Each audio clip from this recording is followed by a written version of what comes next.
Dakilang Yahweh Abba, makapangyarihang Diyos ng lahat, nandito ang iyong mga anak, naghahandog ng mga pagpupuri, pagpapasalamat, habang sinasamba ka namin sa Espiritu at katotohanan.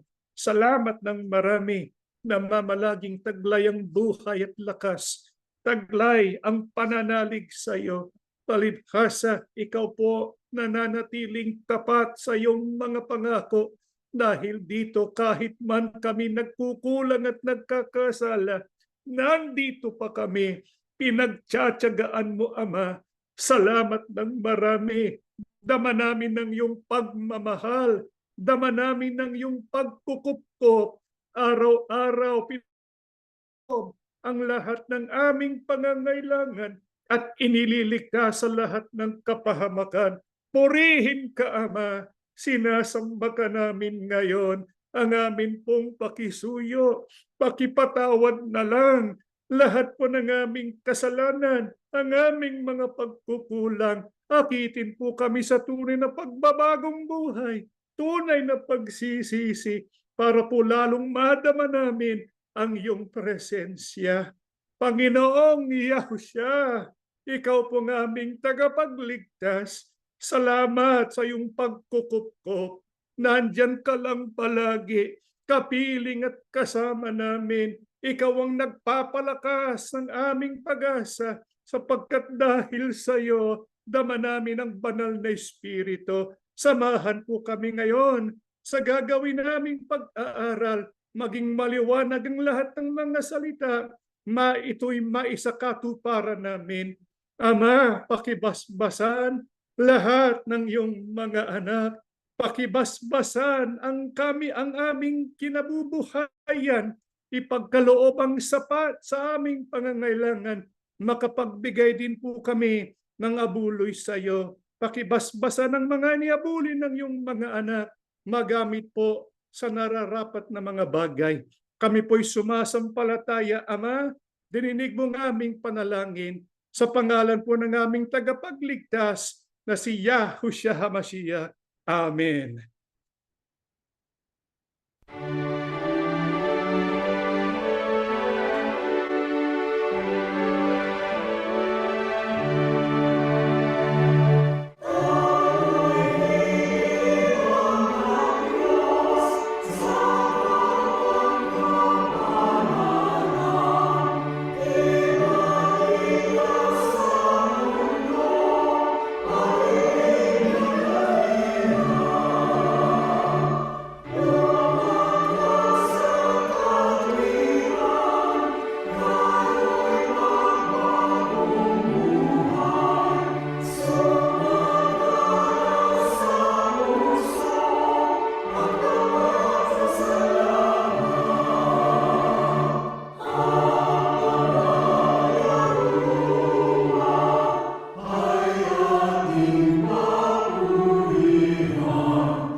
Shabbat Shalom sa inyong lahat mga kapatid. Tayo po ay nagpapasalamat sapagkat pinahintulot ng Ama na tayo po ay magtipon para ang mga pagsamba. Itutuloy po natin ang ating mga pag-aaral ukol po sa mabisang panalangin. Ang panalangin po ay kaloob sa lahat ng mga anak ng Diyos. Kaya bilang mga anak ng ating Diyos na si Yahuwah Abba, pinakamabuti na ito ay naisasagawa natin. Ayon nga po sa ating tagapagligtas sa si Yahushua, tayo po ay hindi lang dapat nananalangin, dapat palagi tayong nananalangin. Sapagkat sa tuwing tayo po ay nananalangin, tayo ay sinasanay natin ang pananampalataya at sinasanay din po natin ang ating personal na relasyon sa ating dakilang Ama at sa kanyang dakilang anak. Pero ano pong dahilan kung bakit mabisa ang panalangin ng mga na kay Kristo Yahushua?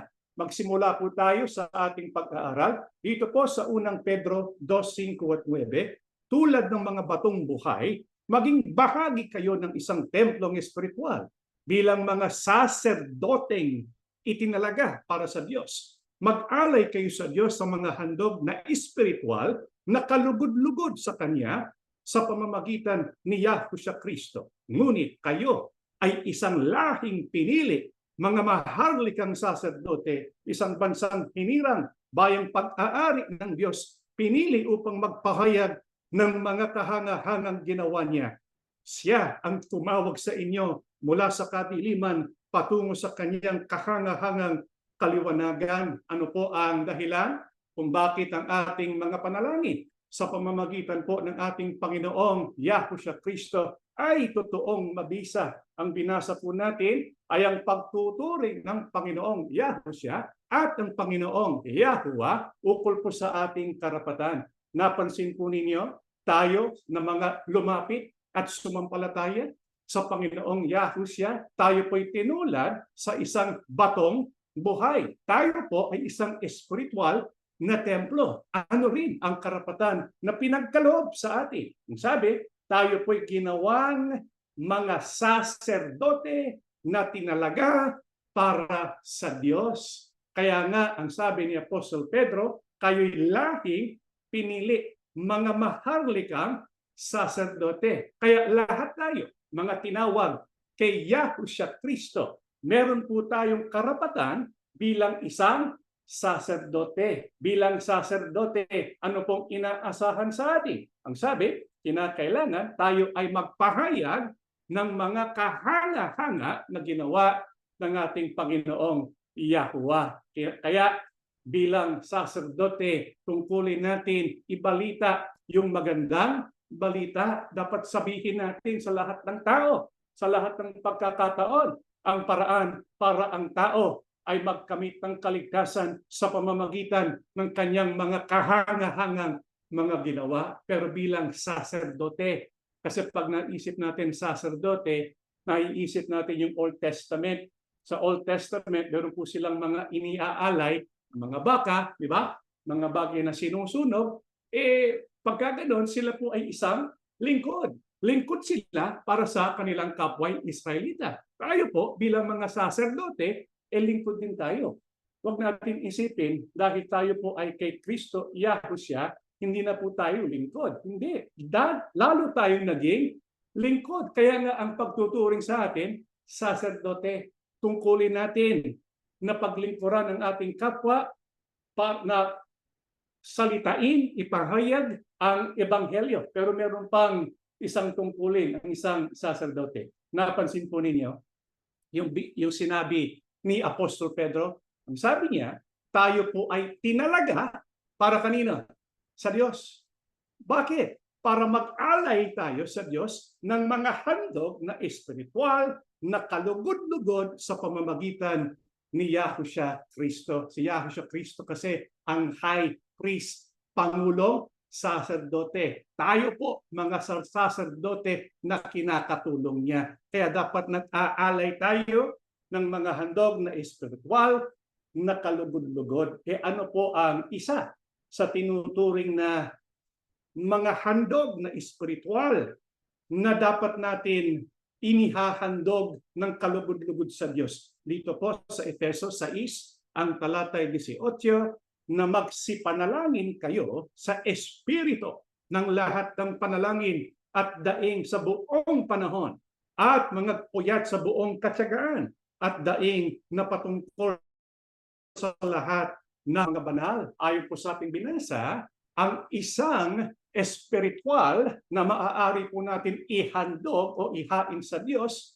na kalugod-lugod ay ang mga panalangin na isinasagawa sa Espiritu. Pero ano po ang mga panalangin na maaari po natin ihandog sa Diyos? Meron po kasing binanggit si Apostol Pablo, lahat ng panalangin. Kasi iba't ibang uri ang mga panalangin. Merong panalangin patungkol sa ating sarili. Meron din pong panalangin patungkol po sa ibang mga tao. Ang tawag po diyan, intercessory prayer o kaya panalangin ng pamamagitan. Tungkulin po natin bilang saserdote na maghandog ng panalangin para sa isa't isa. Ayon nga kay Apostol Pablo, buong katyagaan at daing na patungkol sa lahat ng mga banal. Sa makatwid, itong tinatawag na intercessory prayer ay dapat ay pinagpupuyatan natin o kaya pinagtatalagahan natin. Mabuti na tayo po'y nananalangin para sa ating sarili. Pero mas mabuti, nananalangin din tayo para sa mga ibang tao. Alam niyo po kung bakit mabisa ang panalangin kapag ito ay ginagawa para sa ibang mga tao? Kasi kapag tayo nananalangin para sa ating sarili, sinasanay natin at ito ay may kalakip na pananampalataya. Di po ba? Pero kapag tayo nananalangin para sa ibang tao, kalakip yun ng pananampalataya at ng ano po? Ng pag-ibig. Kaya nga lalong mabisa. Kasi hindi lang po may kalakip na pananampalataya, kalakip ang pag-ibig. Kaya matuto sana tayo na manalangin at pagpuyatan natin yung panalangin para sa ibang mga tao. Lalo na sa mga kasama sa bayan ng Diyos. Sino po ang dapat natin ipanalangin? Pakinggan po natin. Dito po sa Santiago 5:16, kaya nga ipagtapat ninyo sa isa't isa ang mga kasalanan nyo at ipanalangin ang isa't isa para gumaling kayo. Malaking nagagawa ng panalangin ng taong matuwid. Sino po ang dapat natin isama sa mga pinapanalangin? Ipanalangin po natin ang isa't isa, lalo na kapag meron po silang sakit o karamdaman. Bakit po mahalaga na yung may sakit o karamdaman ay naipapanalangin natin? Sapagkat doon nahahayag ang ating pag-ibig sa isa't isa.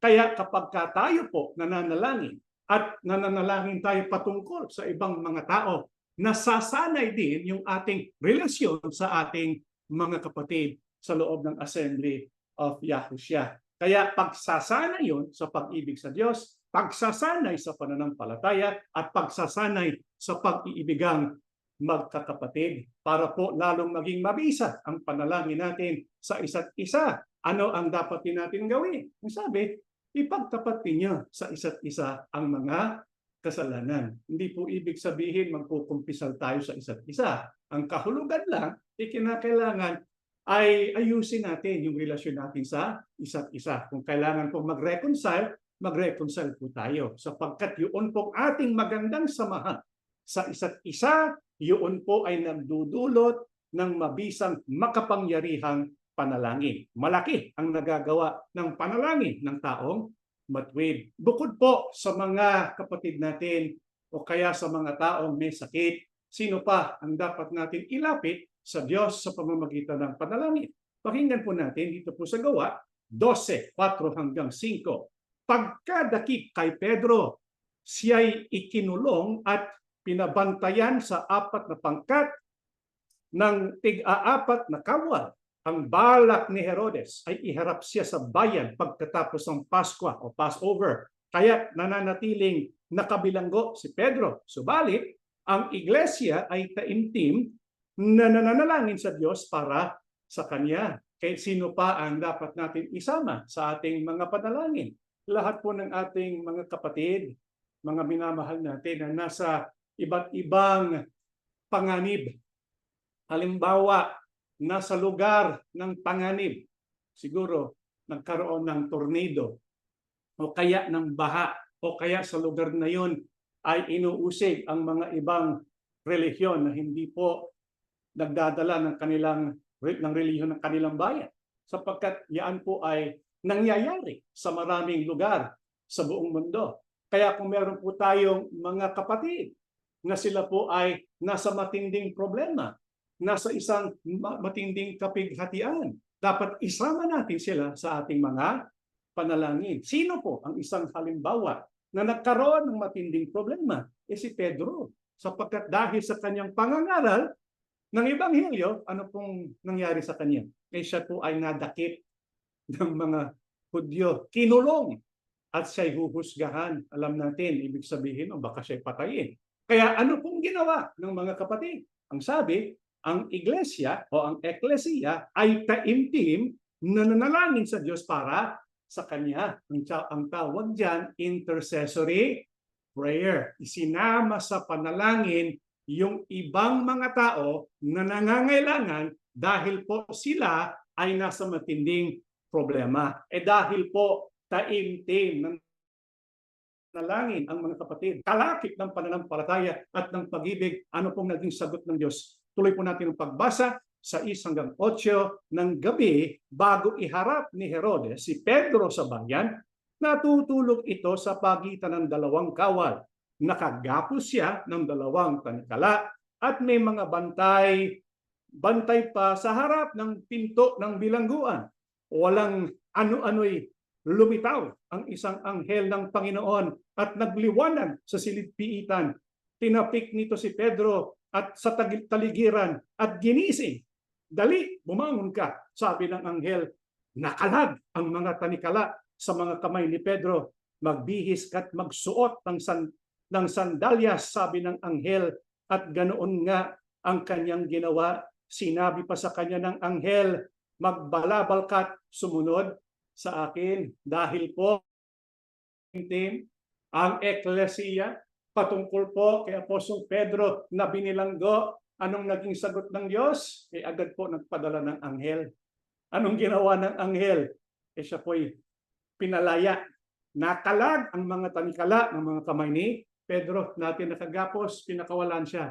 Anong tawag dito? Milagro. Himala. Mga kapatid, sa panahon natin ngayon, naghihimala pa ba ang ating Panginoong Yahweh? Opo, kaya niya yon. Lalong-lalo na bilang tugon sa panalangin na merong kalakip na pananampalataya at ng ano po? Pag-ibig. Nakikita ninyo ang kahalagahan ng pag-ibig. Kasi kapag ang panalangin natin, may pananampalataya na, may pag-ibig pa, hindi po ba kikilos ang ating dakilang Ama? Kaya yun pong panalangin para sa isa't isa, panalangin sa mga ibang tao, mabisa po yun. Pinakikinggan yun ni Yahuwah Aba. Kaya sino rin po ang dapat natin ilapit sa Diyos at ipanalangin natin? Pakinggan po natin dito po sa Timoteo 2:1 hanggang 2. Una nga sa lahat ng mga bagay ay iniaaral ko na manaing, manalangin, mamagitan at magpasalamat na patungkol sa lahat ng mga tao, ang mga hari at ang lahat ng mga sa mataas na kalagayan, upang tayo'y mga buhay na tahimik at payapa sa buong kabanalan at kahusayan. Sino po ang dapat din natin ilapit sa Diyos at ipanalangin? Sabi po ni Apostol Pablo, meron siyang binabanggit na iba't ibang uri ng mga panalangin, manaing, manalangin, mamagitan. Sinama po niya diyan yung panalangin ng pamamagitan o intercessory prayer. Sino po ang dapat din natin ipanalangin? Kung sabi, lahat ng mga tao. Hindi po niyo alam mga kapatid, lahat ng ang Panginoon Diyos, gusto niya lahat ng tao ay maligtas. Anong katunayan? Tuloy niyo lang pong pagbasa ng Timoteo.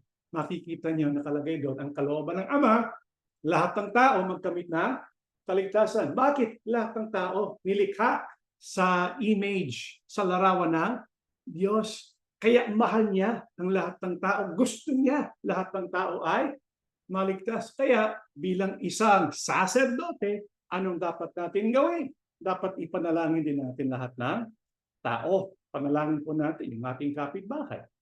Panalangin natin lahat ng tao. Pero napansin po ninyo, yung sinama ni Apostol Pablo na dapat din natin ipanalangin, sino po siya?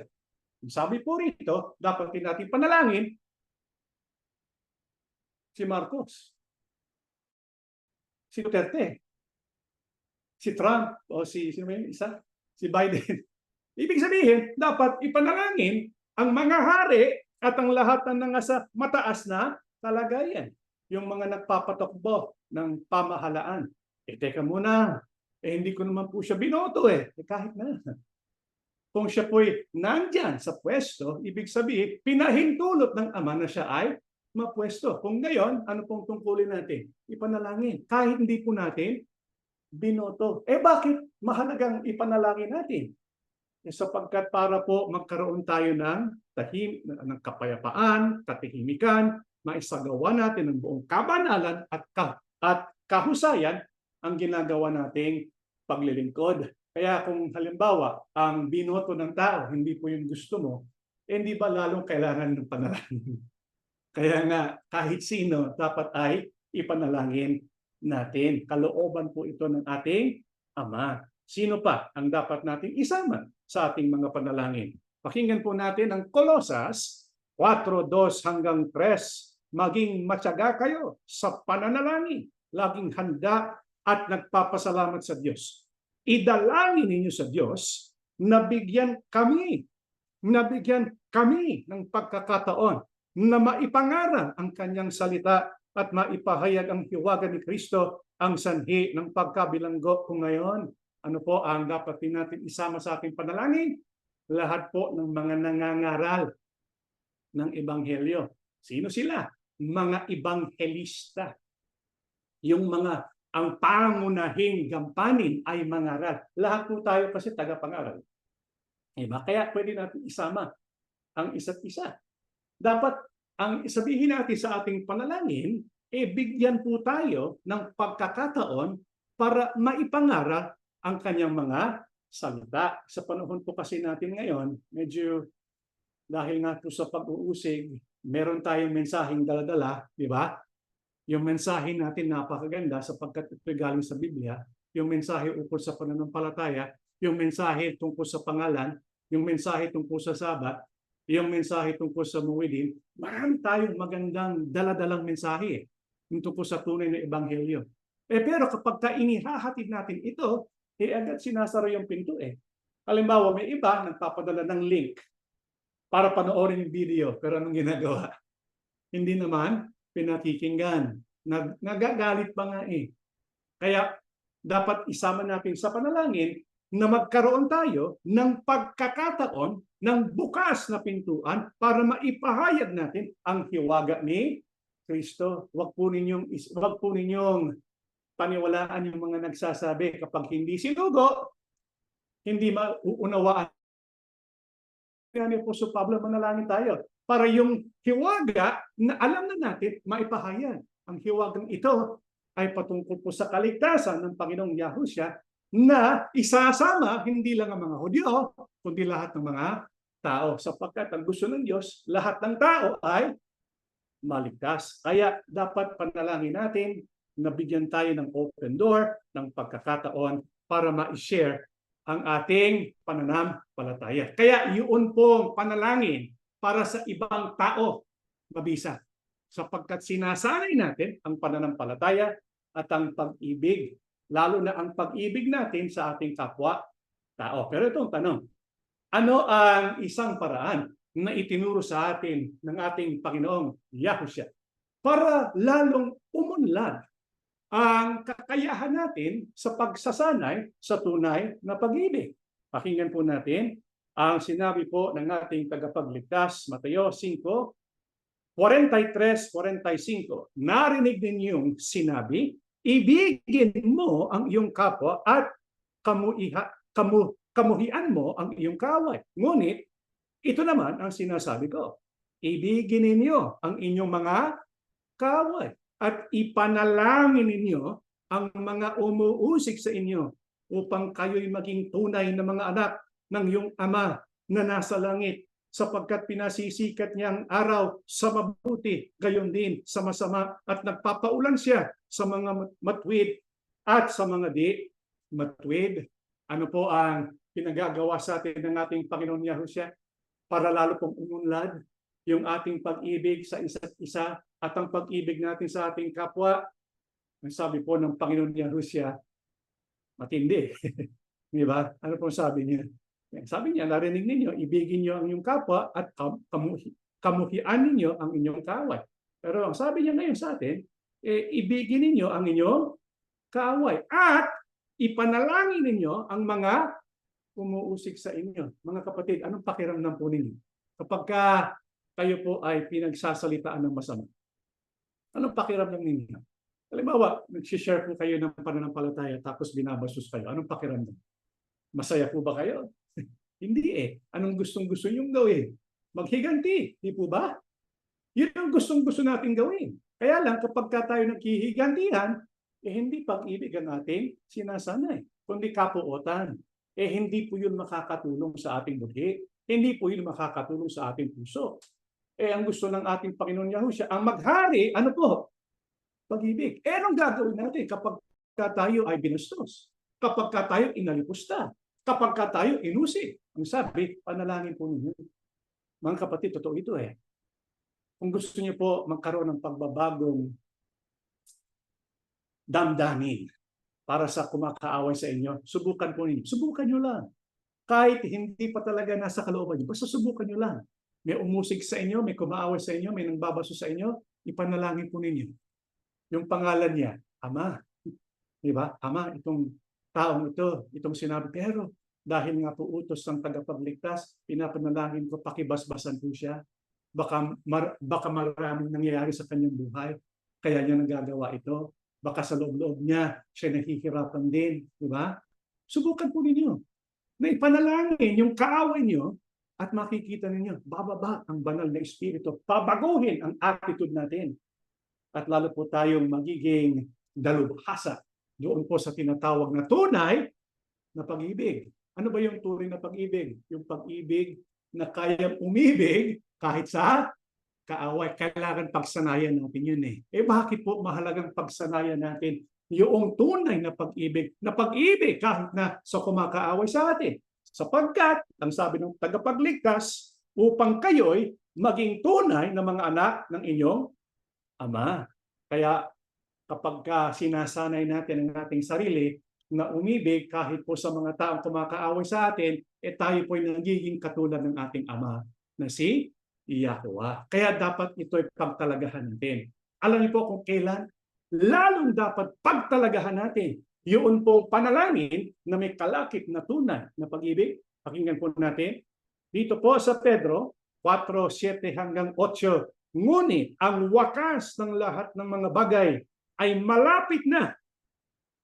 Kaya nga'y mga pakahinahon at mga puyat sa pananalangin na una sa lahat ay maging maningas kayo sa inyong pag-iibigan, sapagkat ang pag-ibig ay nagtatakip ng karamihang kasalanan. Mga kapatid, kailan natin lalong dapat pagtalagahan yung panalangin sa isa't isa, kalakip ang tunay na pag-ibig. Kapag malapit ang wakas ng lahat ng mga bagay, hindi po ba totoo na malapit na ang wakas ng lahat ng bagay? Tingnan niyo ang nangyayari sa Israel. Tingnan niyo yung gulo na nangyayari sa buong mundo. Ano lang ibig sabihin nito? Malapit na nga ang wakas ng lahat ng bagay. Dahil doon, anong dapat natin gawin? Maghanda. Anong pinakamabuting paraan para maghanda tayo? Sabi ko, dapat manalangin tayo ng maningas at dapat umibig din tayo ng maningas. Kaya kapag pinapanalangin natin ang isa't isa, kalakip ang pananampalataya at ng pag-ibig, yan po ang pinakamagandang paraan para tayo maghanda sa nalalapit na kaligtasan. Kaya mga kapatid, matuto tayong ipanalangin ang lahat ng tao. Pero bago po tayo magwakas mga kapatid, meron pong gustong-gustong ipanalangin natin o isama natin sa panalangin na ito'y kalooban ng Diyos. Sino po ang dapat natin ipanalangin? Kung nagagawa natin maipanalangin yung mga hari, mga pinuno ng bansa, kung nagagawa natin maipanalangin kahit yung kaaway, sino po lalo na dapat natin panalangin? Pakinggan po natin ang mga huling talata ng ating pag-aaral ngayon sa awit hanggang 17. Tuwing umagay, ipadama niyo sa amin ang inyong tapat na pag-ibig upang umawit kami ng may kagalakan at maging masaya habang nabubuhay. Bigyan niyo kami ng kagalakan na kasing tagal ng panahon na kami ay iyong pinarusahan at pinahirapan. Ipakita niyo sa amin na iyong mga lingkod at sa aming mga salinlahi ang iyong kapangyarihan at mga dakilang gawa. Panginoon naming Diyos, pagpalain niyo sana kami at pagtagumpayin ang aming mga gawain. Sino po ang dapat natin ilapit sa Diyos? Dapat natin panalangin. Dapat isama natin sa ating panalangin yung ating mga anak, ang ating mga magulang, ang ating mga kasama sa sambahayan. Ang sabi po ng nakasulat sa Biblia, ipakita niyo sa amin na inyong mga lingkod at sa aming mga salin, lahi, yung atin pong mga kamag-anak, dapat ilapit natin sa Diyos. Lalo na kapag sila ay hindi pa nabubuhay sa pananampalataya. Hindi po ba ito ang gusto natin? Na maging buo ang ating sambahayan, na ang ating mga anak kasama nating naglilingkod, ng ating mga magulang, mga kapatid kasama nating naglilingkod. Itong gusto natin. Pero ito rin ang gustong-gusto ng Diyos. Kaya nga kung ating pag-aaralan ang banal na kasulatan, ang Diyos pro-family po siya. Gusto niya buo ang pamilya, buo ang sambahayan. Kaya bakit di natin ilapit ang ating mga anak araw-araw? Kung tayo nananalangin para sa ibang mga tao, unahin natin yung ating mga anak, sapagkat alam natin napakalakas ang impluensya ng sanlibutan, napakalakas ng diablo. Baka madaig sila, baka madaya sila. Ipanalangin natin sila. Anong dapat natin sabihin ukol po sa ating mga anak, sa ating mga magulang? Sabihin natin sa Diyos, kung sinasabi ito sa talata, na ipakita sa kanila ang kapangyarihan, kaluwalhatian at mga dakilang gawa ni Yahuwah Abba. Mabigyan sila ng karanasan para makilala nila, makita nila si Yahuwah, ang tunay na Diyos na umiibig. Kung minsan, opo, nagkakaroon tayo ng mga hindi pag-uunawaan sa mga mahal natin sa buhay. Pero yun po, isama din natin sa ating mga panalangin. Ano po ang dapat natin iluhod sa Ama? Ang sabi rin po sa awit, tuwing umagay, ipadama niyo sa amin ang iyong tapat na pag-ibig. Kaya iluhod natin na kaawaan tayo sa pag-ibig. Dinggin ang ating panalangin patungkol sa ating pamilya, sapagkat yung pamilya natin at ang ating relasyon sa isa't isa, yun po nagdudulot yun ng kagalakan, o kaya nagdudulot yun ng isang mapait na mga karanasan. Bakit natin diilapit sa Diyos na habang tayo nabubuhay, palitan ng kagalakan yung parusa at paghihirap na atin pong pinagdaanan.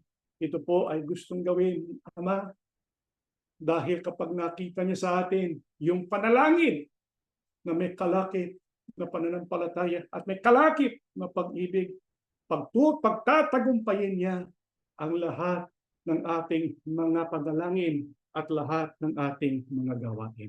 Tayo po'y tumayo at tayo po'y mananalangin. Dakilang Yahuwah Abba, makapangyarihan ka po sa lahat, walang imposible sa iyo. Kaming mga anak mo, nagsusumamo sa pagkakataong ito, nagmamakaawa kami, dinggin po ang aming mga daing, sapagkat ilalapit namin sa iyo ang aming mga mahal sa buhay. napakabuti na kami po'y tinawag mo. Kami po ay binigyan mo ng tunay na pananampalataya. Ang nararamdaman namin, napakalapit mo sa iyong mga anak. Ito rin ang gusto naming maranasan ng aming mga anak, ng aming mga magulang, ng lahat ng aming mga kamag-anak na hindi pa po nakatitikim ng iyong kabutihan. Pakibuksan ang kanilang puso't isipan.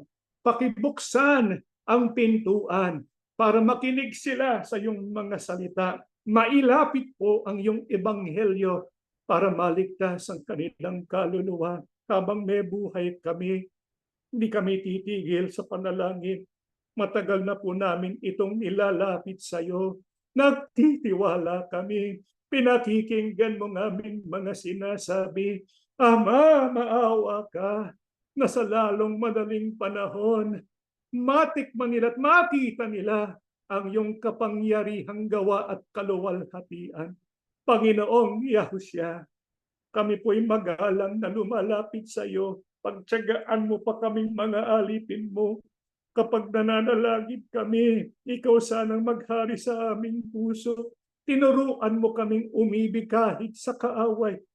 Mahirap gawin ito, lalo na kapag nilalapastangan kami. Subalit ito nagawa mo. Kaya dahil sa iyong banal na Espiritu, magagawa din namin. Tulungan kami para masanay namin ang tunay na pag-ibig. Ama, sumasampalataya kami. Pinasbasan mong bawat sambahayan, lahat ng mga merong sakit. Pinagkaloob mo ng lubos na pagpapagaling sapagkat walang imposible sa iyo. Ang imposible sa tao, madali lang para sa iyo sapagkat isang salita lamang magkakaroon ng kababalaghan at mga milagro. Kami po'y sumasampalataya, Ama. Dininig mo ng aming panalangin sa pangalan po ng aming tagapagligtas na si Yahushua HaMashiach. Amen.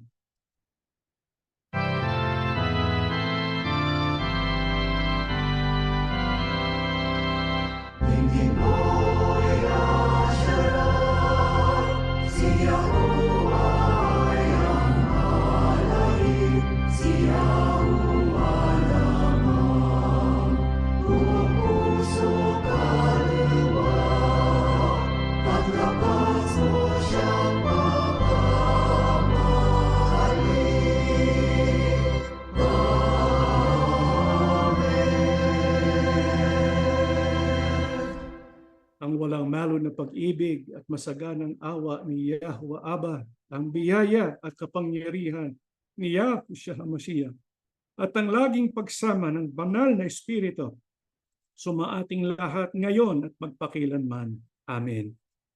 Mga kapatid, konting paalala lang po. First of all, yung ating core beliefs ay tuloy-tuloy po. Sana ay makasama kayo at mabuo po natin ang buong serya ng core beliefs every Tuesday, 7 p.m. Pacific Standard Time. Also, pangalawa, tutuloy rin po natin ang ating open forum Bible study, What Happens After Death, Part 2. Take note, nagkaroon po tayo ng schedule change sa halip na August. Gagawin natin August 24 sapagkat mayroong mga lumapit, pwede rin natin gawin sa ganitong petsa at sa ganitong oras para po lahat. Kaya lahat, hanggang maaari, konting sakripisyo lang gagawin ng iba at lahat po ay makakapag-participate. Ang problema po kasi natin, we come from different time zones, di ba? Kaya we're just trying to find the sweet spot. Kaya August 24 po, Sabado, sa halip na August 25. Kaya August 24, 3 p.m. Pacific Standard Time. Our open forum Bible study, What Happens After Death, Part 2. At lastly, yung ating pong autumn feast, malapit na, yung trumpet, September 3, online na pagsamba. Atonement, September 12, online na pagsamba. Meron din po tayong in-person sa Fremont. Ito po ay September 14, Sabado, 3 p.m. Pacific Standard Time. Tabernacles po, September 17 to 24. Ang ating first convocation, first day convocation para sa Tabernacles. In-person po yun, pero online din. Pero in-person sa Charleston, September 17. Sa Sabado po ay in-person naman New Jersey at 10 a.m. September 21st. At yung 8th day natin, Tuesday, September 24, 6 p.m. Pacific Standard Time, ito po yung online worship gathering only. And so nabanggit po namin dito yung mga in-person gatherings para kung sakaling makakagalo po kayo ay magagalat po kami lahat pagka makapiling po namin kayo. Kaya kung malapit kayo sa Fremont, sa Charleston, o kaya sa New Jersey, kung magagawa po yung maglakbay, at lalo pong mabuti. Natatapos na po ang ating pagsamba ni Yahuwah Abba and Yahushua HaMashiach. Bless all of us.